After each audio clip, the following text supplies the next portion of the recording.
Creating a life you love in the law. Stop looking for your path. I want to read you a few lines from a poem that I love. It's by Joseph Campbell, and I used to have it printed on my door when I was a law lecturer. If you can see your path laid out in front of you step by step, you know it's not your path. Your own path you make with every step you take. That's why it's called your path. It's a very short but beautiful poem, and I'm reading that to you because from all the law students that I speak to, and even lawyers a little bit further on in their career, it seems somewhat ironic that the biggest obstacle to finding your path is constantly looking for it. Because what happens when you're doing that is it means that you're in your ego, so you're not allowing your greatness to unfold. Students are so anxious to have their careers figured out. They want a 5-year plan, a 10-year plan, and some even want a 20-year plan. They want to be able to imagine that they're in the corner office and that they're driving XYZ car. But life doesn't really work like that, and it's very rare, in fact, that people know exactly where they want to be and that that's where they end up. Maybe it's 1%. When we look at our lives, maybe it is that 1%, say a young girl who at 3 decides she wants to be a ballerina and then she becomes a ballerina. But even then, she will have no idea where her actual career is going to take her and which countries she's going to end up dancing in and which roles and how and where and what it's all going to play out. So let's just safely assume that you're in the 99% of the population who at this stage, apart from doing a law degree or perhaps a little bit further on in your law career, doing articles or training to become an advocate. So you don't know where it's going to take you. And my suggestion is that you just become okay with the not knowing. And I know that's difficult, but become okay with the not knowing. So start imagining that your life is the most exciting TV series. And just imagine that there are seasons to come which you can't know because they haven't been written yet. So if you know anything about how your favorite TV series are produced, they only write those seasons after the first ones have aired. And then based on what unfolds there, they decide where the plot line's going to go. So stop trying to have it all figured out. You can't guess ahead. And the sooner you stop trying to have it all figured out in advance, the sooner you can actually start enjoying the show. I'm going to talk quite a lot about that during this course because it's such a focus we have on the destination and where we're going to get to that we kind of miss the present. And that means that our levels of satisfaction are so much lower than they could be if we realize that this is it, what we're doing here and now. So by telling you not to look for your path, I'm not letting you off the hook. It doesn't mean you just sit back, and that things are just going to unfold. Far from it. But the point is not to get yourself in a knot trying to have it all figured out.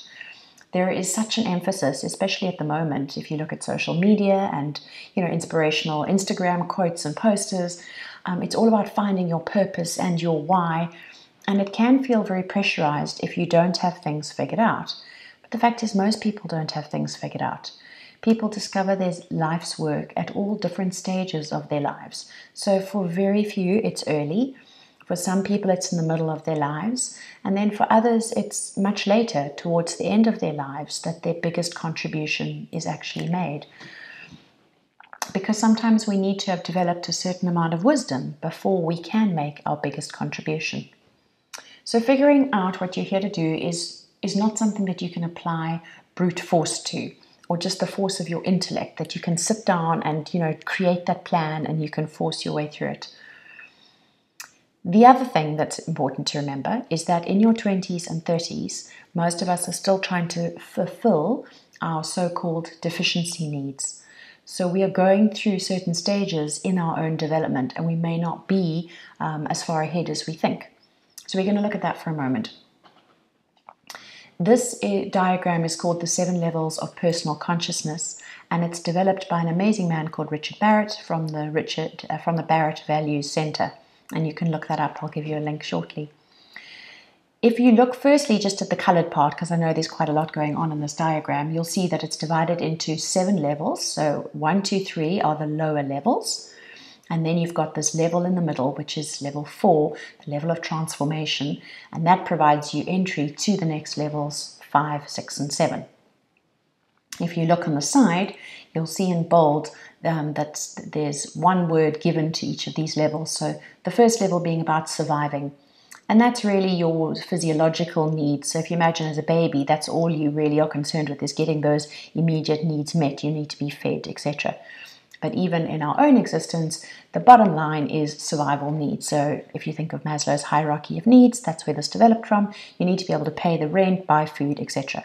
Moving up to the next level is the conforming level, and that's when we start to look at relationships. So you want to be safe and nurtured and have a place in your community, a place in your family, etc. The next level, differentiating. So at this level, it's also called the level of self-esteem. You want to individuate. So it's who am I, my own identity, as separate from this community, separate from this family. Who am I within it? And that's when you want to start excelling, high performance, doing what you do best. Then we get to this very critical level, level 4, of individuating. So that's where you let go of aspects of your conditioning. So the beliefs your family might hold that maybe you don't. Letting go of cultural beliefs that may not serve you. And it's really, it's choosing at this level, what do I need to let go of that no longer serves me? So it's not just rejecting everything you grew up with, but it's going, what no longer serves me? What is my path? And only then do you move on to the self-actualizing. So becoming who you really are. And that's, at that level, you really do need to know what your values are in order to lead a values-driven life. Another thing that may be helpful to know about this level of self-actualizing is that many people never actually get there in their lifetimes. This can be for a variety of reasons. So one of them would be if you have suffered quite a lot of trauma in your childhood and throughout your life, and as a result never managed to quite work through a lot of that, so that you're coming always from a fear-based mentality. That is something that would prevent you getting to the level of self-actualization. But remember that it's up to you how much work you're able to do on yourself, because no matter what has happened to you or befallen you in your life, there is always the opportunity for extraordinary growth and development. You've all heard stories of people who've overcome what seemed like insurmountable obstacles. So that's not an excuse, but it could be a reason why you don't get to that level.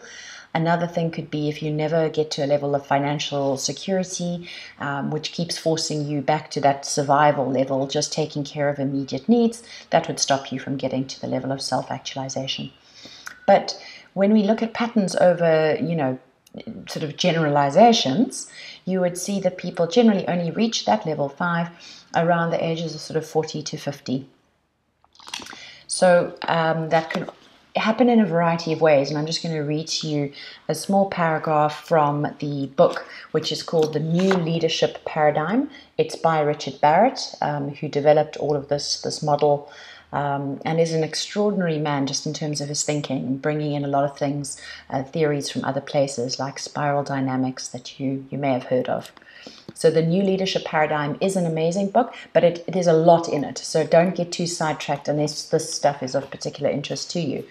So he writes here that self-actualization usually begins with a feeling of unease, dissatisfaction, or sense of boredom about the work which you're currently doing.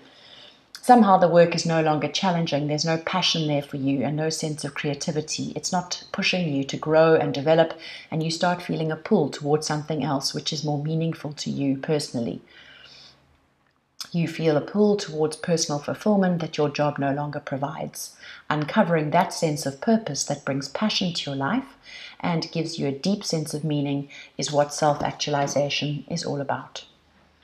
Then moving up to this level 6, which is about integrating, and that's also known as the level of wanting to make a difference in the world. At this level, it's not just about me, but you start looking at other people who might share your mission, who might share your vision for the world, and wanting to collaborate with others. So making a difference is key there. And then finally, level 7 is about serving or service.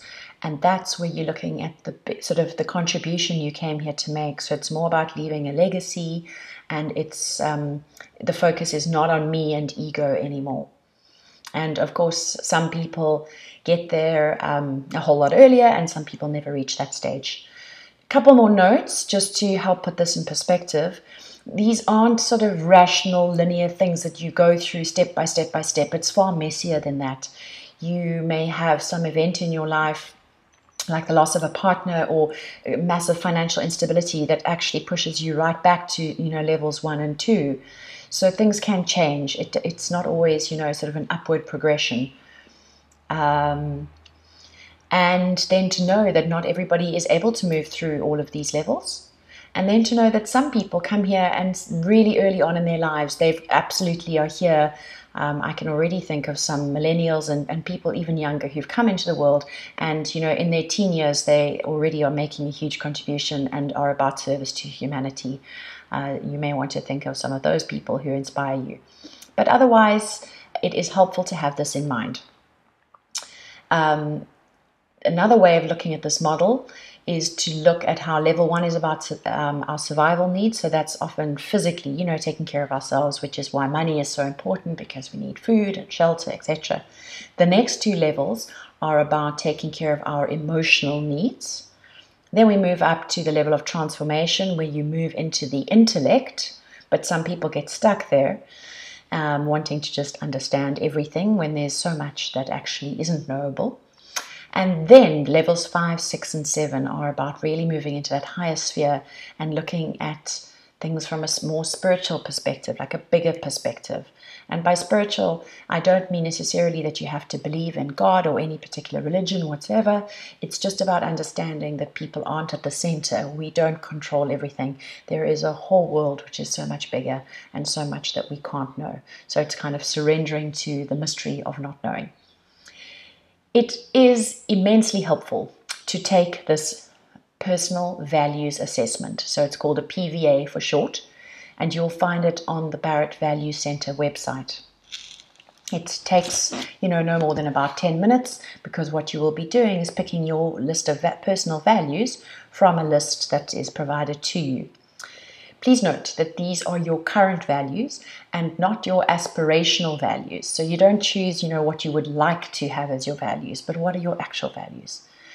You may have heard of Dr. John DeMartini. He talks about values a lot. And he says that if you want to look at a person's values, look at your bank account, because what you spend money on, that's what you value. You can also look at what you spend your time on, because you will spend your time and your money on things you truly value. So that will give you an indicator of what's most important in your life. Where's all your time and energy going?